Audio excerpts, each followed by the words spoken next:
Assalamualaikum warahmatullahi wabarakatuh. Selamat malam kawan-kawan semua dimanapun kalian berada. Pada kesempatan malam hari yang baik ini, semoga Anda diberi kesehatan, kesejahteraan, dan kebahagiaan. Salam damai, salam santun, salam sejahtera, salam lestari dan budaya. Pada kesempatan malam hari ini saya akan tengok-tengok nih, yang biasanya kita jalan-jalan tengok sekitar alam lingkungan ya, berawal dari lingkungan sendiri, wujud mengenali lingkungan. Dan kali ini berbeda teman, saya akan tengok-tengok atau baca lebih tepatnya. Ini ada catatan sejarah atau cerita ya, saya kutip dari sumber Wikipedia. Oke teman, untuk Anda yang membutuhkan mungkin bisa saya cantumkan di deskripsi untuk linknya begitu. Jadi sesuatu yang menarik kalau kita ngobrol tentang sejarah. Nah, menurut apa sih sejarah itu teman? Nah, ini hanya wujud mengenali lingkungan dengan nilai-nilai cerita rakyat atau sejarahnya. Jadi tidak untuk menjadi sebuah keyakinan atau menjadi tuntunan hidup ya, tapi dengan melihat sejarah masa lalu.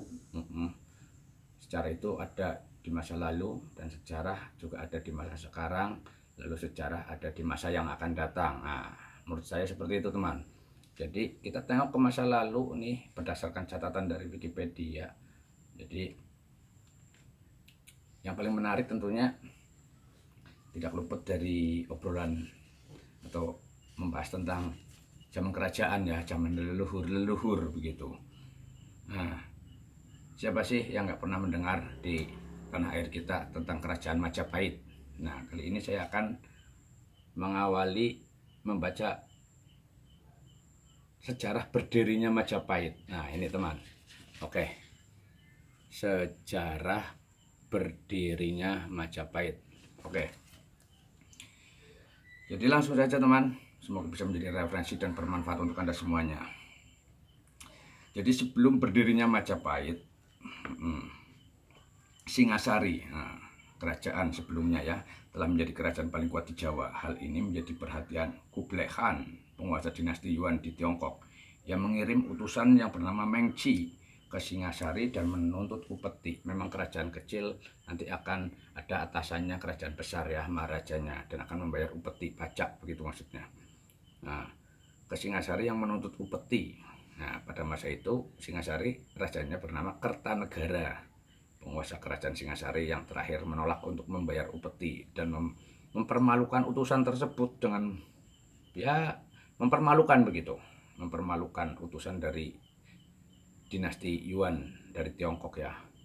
Lalu utusannya pulang dan Kublai Khan marah, penguasa dinasti Yuan dari Tiongkok itu marah, lalu memberangkatkan ekspedisi besar kembali ke Jawa, mengutus ekspedisi yang lebih besar ke Jawa tahun 1293. Ketika itu Jayakatwang, Adipati Kediri, sudah menggulingkan dan membunuh Kertanegara. Nah, Kertanegara ternyata sudah digulingkan, ada pemberontakan dari Jayakatwang.